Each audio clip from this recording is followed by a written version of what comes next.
Good morning and welcome back to my channel, Fat, 50, and Anorexic. My name is Lois and I'm glad to have you. I wanted to make a quick clip before I head into my my eating disorder group that I go to 3 times a week for 3 hours a week. It's an intense outpatient program. I've done a video on that. I don't know if I have it posted. I can't remember.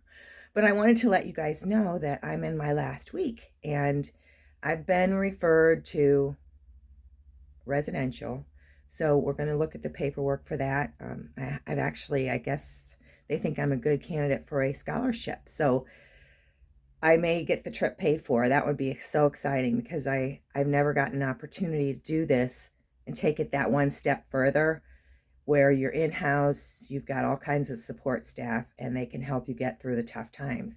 A lot of times I'm at home when I'm making these decisions, and they're so ingrained that I've had them for over 40 years that 2 steps forward can be 3 steps back for me over the many years I've had this. And I don't expect to get rid of it.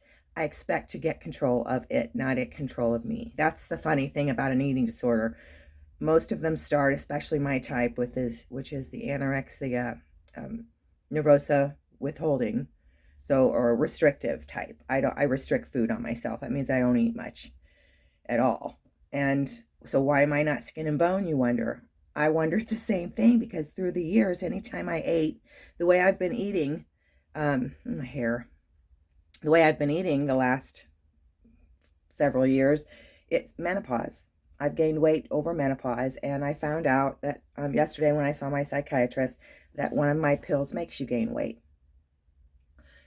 Now, I tried very hard when we started me on medication, because I've never done medication before for anything like mental, and so this time though, when I was getting really sick and then I had my pacemaker put in, and my kidneys are starting, they're showing serious problems. I'm down in the high 40s and the low 50s for my GFR, which is, it's a number, you can look it up, a GFR number for kidneys. It just tells you how well they're filtrating. And mine are, and 60 and below is kidney disease. So mine has gone from being at 58, 53, 54, hovering around there. Now it's in the high, low 40s. So you can't really do much with kidney until you get more serious than what I am. Everything you can do is done by the person, the patient. So the changes I need to make are drinking more water, eating a better diet. Well, I am trying to do that. But eating once or twice a day, just a small little bit, isn't enough. So I don't understand why I haven't lost weight. It's very frustrating for me, to be honest with you. I used to be able to lose 20 or 30 pounds in the matter of 2 months. And I can't do that anymore since menopause hit me. So we've talked about the medication. She's going to change the medication for me, because I said I can't take it knowing I can gain weight. And I used to go through all of the papers that come with the prescription, so you can find out about what you're taking. And if it said anything to do with overeating or gaining weight, I'm not taking it. Tell the doctor next visit. I didn't start that. I read the material. I'm not taking something to make me get heavier. I'm not doing it. So we found another. There's always an alternative. Usually there's an alternative. Let's say that. So I'm heading into my group for our second meeting of the week. I think we have a new person coming. Sometimes I wear makeup, sometimes I don't. It's really a mood thing for me. Usually it's a good mood that puts me in my makeup. Or if I know I'm going to be crying or something, but I'm not. I'm good. So I'm going to go get ready for group. I want to do a video to continue this after group, so you'll hear me jump right back in and tell you what we talked about today. And I want to get started on the meat of my channel. I want to start talking about certain subjects. The subject that we're having today is eating disorder, intense inpatient or outpatient program. Intense outpatient program, IOP. So ED is eating disorder, IOP. So it's ED IOP. Some of you may know that from your experience, because I am wanting to talk to a group of women in my experience that are not on social media. So hopefully I will meet you, because I need you. I'm alone out here. All the girls in my group, and there have been a couple of men that have come through, but they're so uncomfortable with being, and I don't blame them, in a group of women that they don't stay. It's sad for men that have anorexia. I don't know if men suffer from bulimia much or not, but I know men can suffer from anorexia. So, finishing up what I wanted to say this morning is I'm heading into the IOP. We're going to talk about it later this afternoon when I get out. What I learned today, I'll touch on that briefly, and then I want to go into just the ins and outs of IOP and what that looks like, how it is when you get started, and when do you go to IOP? When does that happen? When does that come up in your eating disorder journey?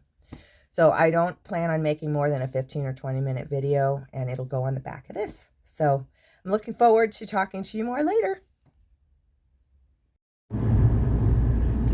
Hi, I'm back. I'm on my way home from group, and I've got a little bit of a drive, so I thought, here's the thing.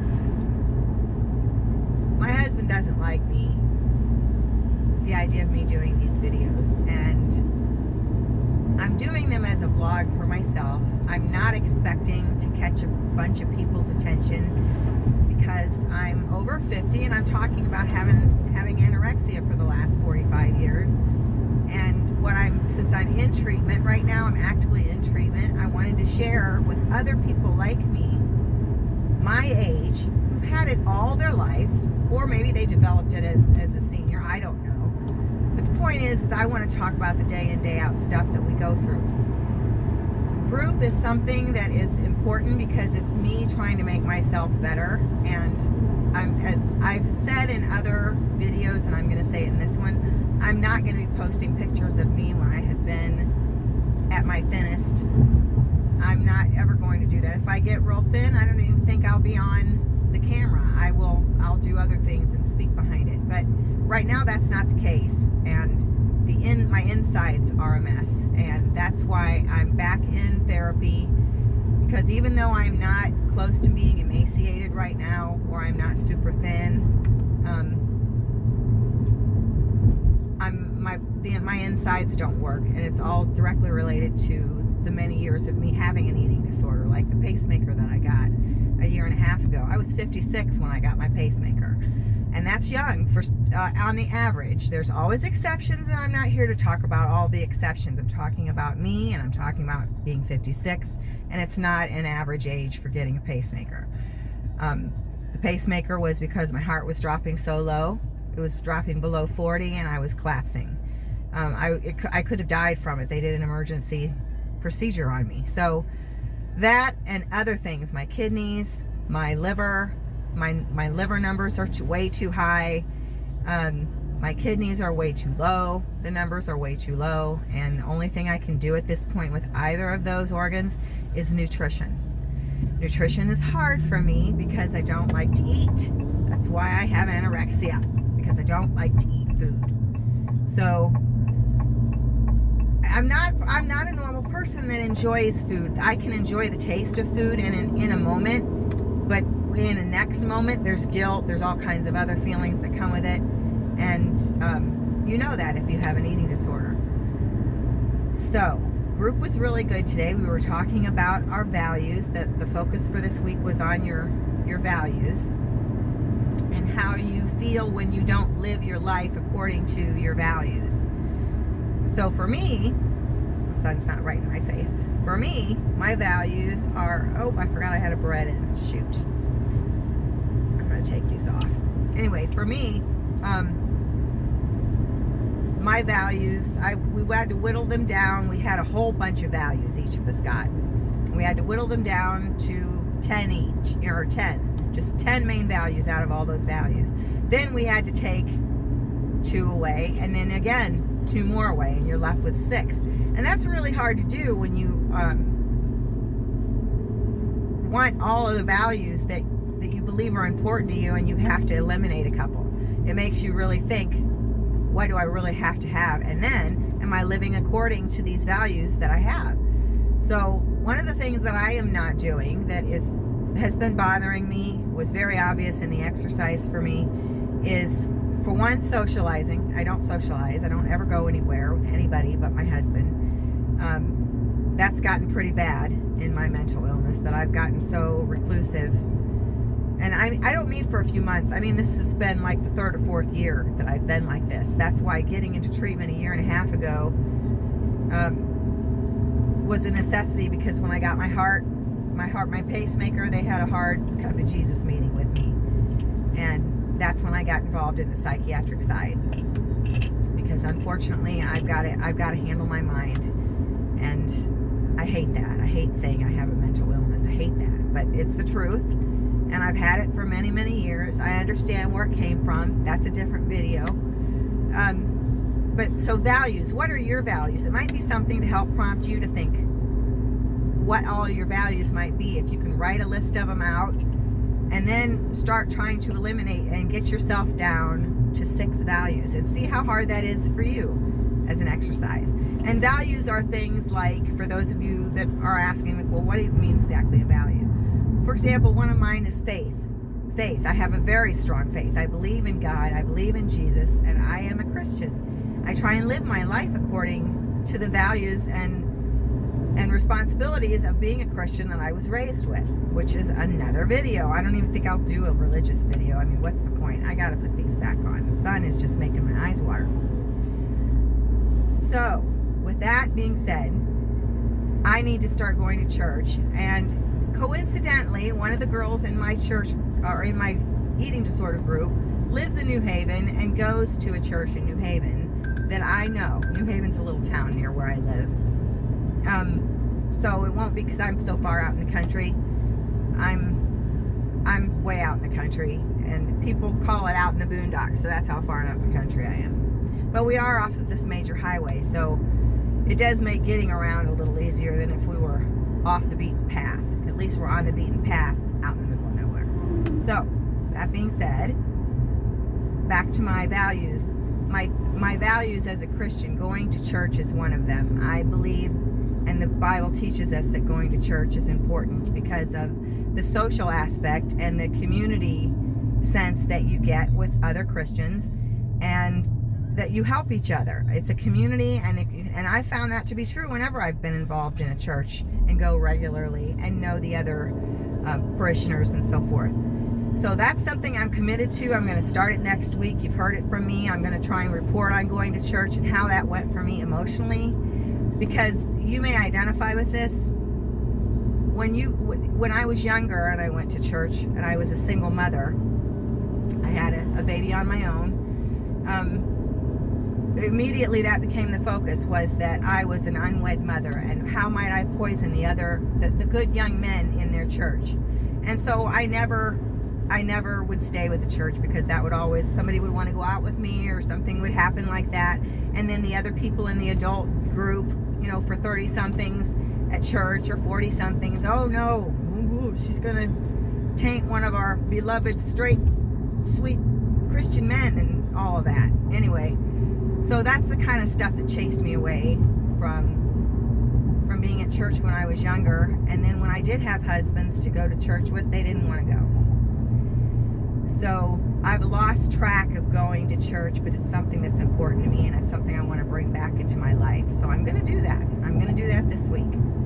Do you have anything in your life that you've given up with your eating disorder that you miss? The other thing for me is a social life. That's going to be a little harder, because I have anxiety over social anxiety. Let's say that. I have social anxiety, and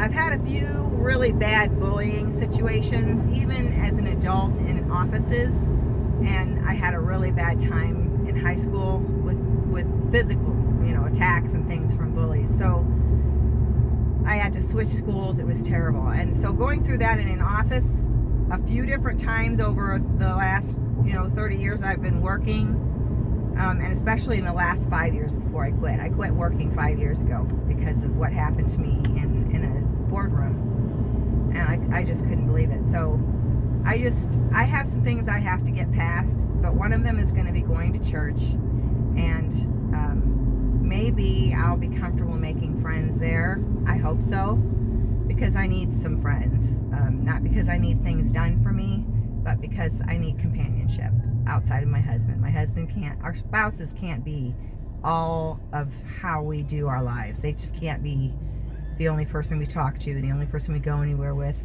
It's not healthy for a human being. That's what I've learned in group. So I have to try and do better. But for now, this vlog is my way of communicating.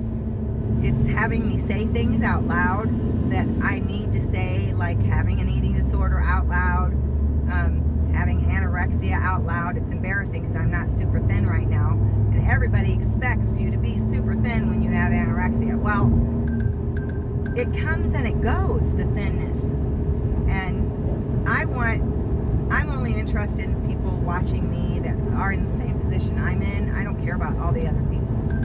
Unless you're looking for a support system, like so that you can love someone with an eating disorder and understand it better. Then of course, that's welcome. But I'm not looking to be attacked in any way. That's the last thing I need on my social media account here. I'm going to wrap it up. I'm going to be home soon. I haven't seen my husband most of the day, so we'll be conversing and catching up on how school went for me. I'm driving fine, so please don't comment that I'm not being safe, because I'm rear view mirror, side mirrors, front, I'm all good. I'm not looking at you, I'm looking at the road. That is all I have to say for today. So I'm going to get off of here and get home. I'm about to pull in the drive here in a few minutes. I got to go down the road about 15 minutes, and we don't need me just yammering on about nothing. So values. I am going to talk more about IOP, but I decided to make that in a separate video. I had started off with IOP. You saw me getting ready for IOP. And but I've decided I wanted to talk about, because I was on fire about what we did in group today. So I will make another video on the IOP and this the bare minimums. So if you've got IOP in your future, you'll understand what you're going to be heading into before you get there, which is a big help. Thank you for watching. I really appreciate it, and I'll see you next time.